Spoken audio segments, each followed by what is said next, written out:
Welcome to my views and news. An interesting news story to start with. Hundreds of Ugandans have entered Ethiopia because they are told that end of the world is near and only Ethiopia is safe.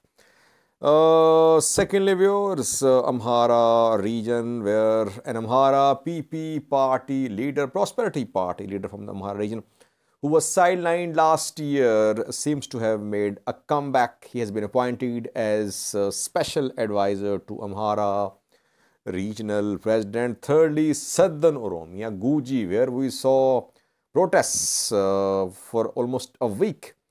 Protests have been ongoing, and on Tuesday, massive demonstrations are planned in two zones of Guji. And lastly, Eritrea.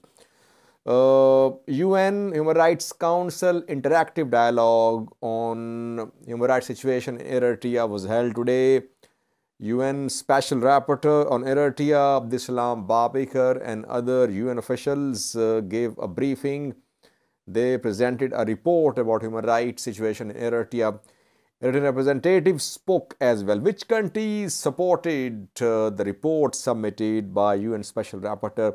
Which countries opposed? We have details for you. Firstly, viewers, an interesting news story about entry of hundreds of Ugandans in Ethiopia. Hundreds of Ugandans started fleeing three districts of Uganda last month. Kumi, Nagora, Serere are the three districts. And Christians from these three districts started selling their properties, and through human traffickers, through whatever means they could adopt, they fled towards Ethiopia, and they have entered Ethiopia reportedly.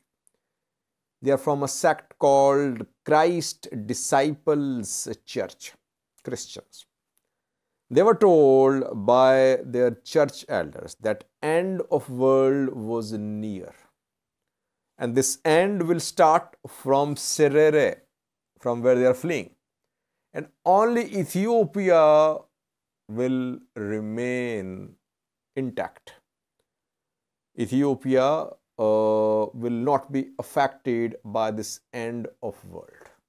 That is why hundreds sold their properties, and now they are in Ethiopia. None of these followers asked questions.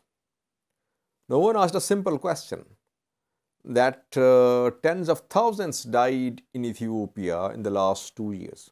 So how would Ethiopia remain safe? A country where people are dying on daily basis.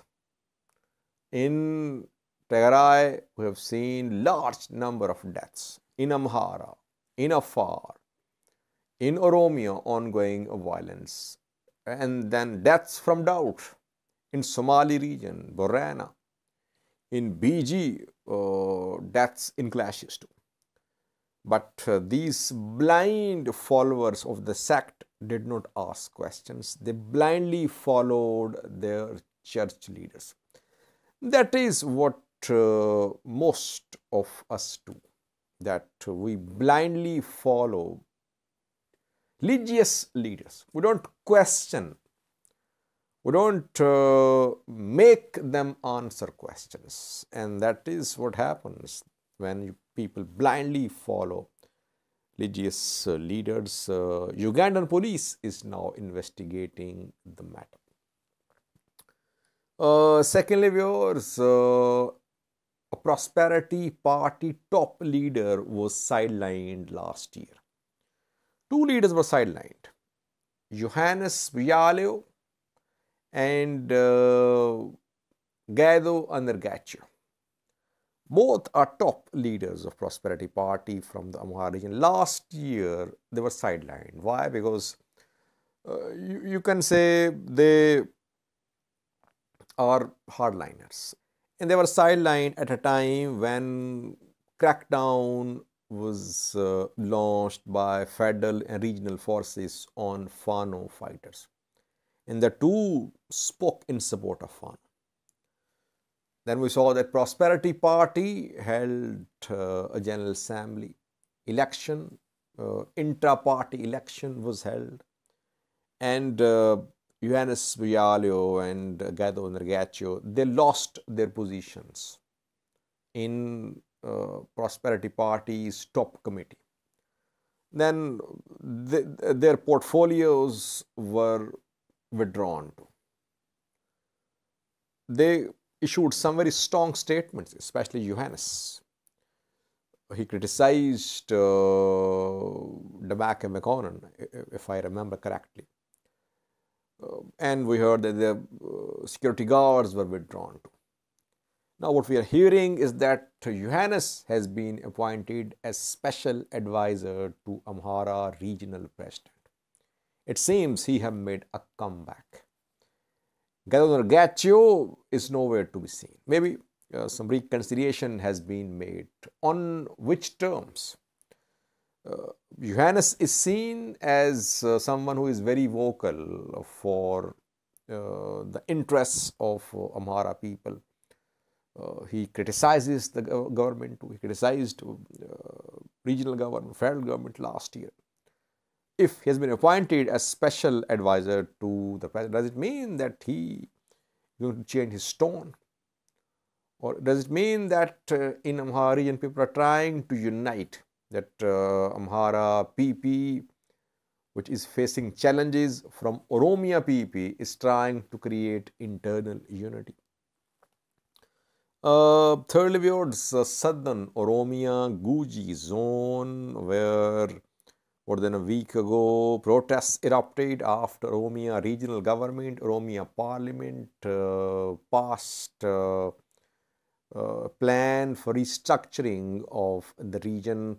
10 districts of Guji, Bale and Borana were merged into East Borana zone. Nagale of Guji is part of these 10 districts. Since then, we have been seeing protests in Guji who are, the protesters are rejecting this new arrangement. They don't want Nagale to be part of East Borana zone. In Bale as well, we are hearing voices voices opposing the new arrangement. And reportedly on Tuesday, massive demonstrations will be held in 2 zones of Guji. Preparations are being made. Social media campaign is underway. We'll update in coming videos about the massive demonstration in Guji. Lastly, viewers, a UN Human Rights Council session is underway in Geneva. I think it's 5-week-long session, a long session. And today, interactive dialogue on Eritrean human rights situation was held. UN Special Rapporteur on Eritrea Abdissalam Babikar submitted his report about human rights situation in Eritrea.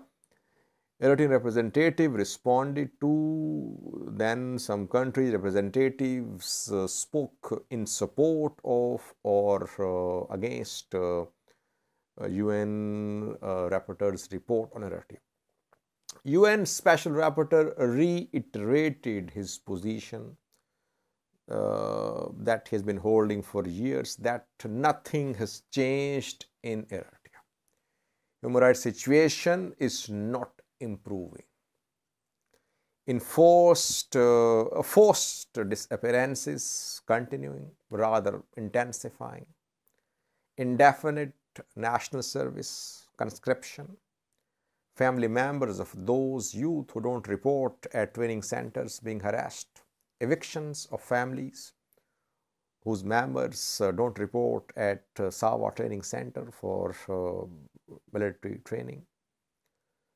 No freedom of association, no freedom of religion, no freedom of expression. One radio station, state-owned. One television channel, state-owned. No constitution, no democracy, no parliament, no independent judiciary, no independent media. This is the picture which was shared today again by UN Special Rapporteur. Nothing new in this report. Eritrean representative responded. He rejected the report of UN Special Rapporteur. He raised one important point. He said that last year, UN Special Rapporteur in the report claimed that Eritrea had deployed thousands of Somalia soldiers to Tigray in the fight against Tigray forces. But these thousands of Somalia soldiers have returned to Mogadishu, Somalia. That is why UN Special Rapporteur should clarify, he should apologize, he should make a correction. And secondly, Eritrean representative rejected all the allegations of UN Special Rapporteur. He said that it was a foreign agenda to destabilize Eritrea, to intervene in Eritrea and to put pressure upon Eritrea. That is why such reports are prepared with false information.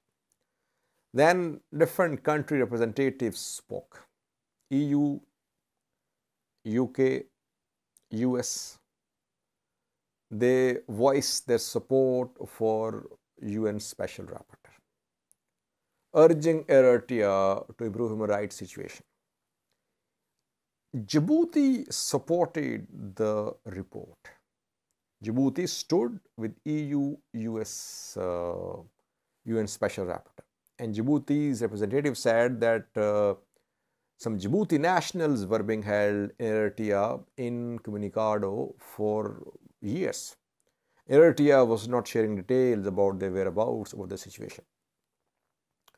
Other African countries stood with Eritrea. Ethiopia, Sudan, South Sudan, they supported Eritrea. Syria also rejected the UN Special Rapporteur's report, North Korea as well, China too. All these countries, by the way, they are also facing similar allegations of human rights abuses in their countries. So that is why they are standing with Eritrea. Human Rights Council is seriously split. And Special Rapporteur said that the Council was not delivering in terms of actions for protection of human rights across the world. Rather, it was divided. Some members were politically motivated. It was all talk. Nothing decided, nothing announced.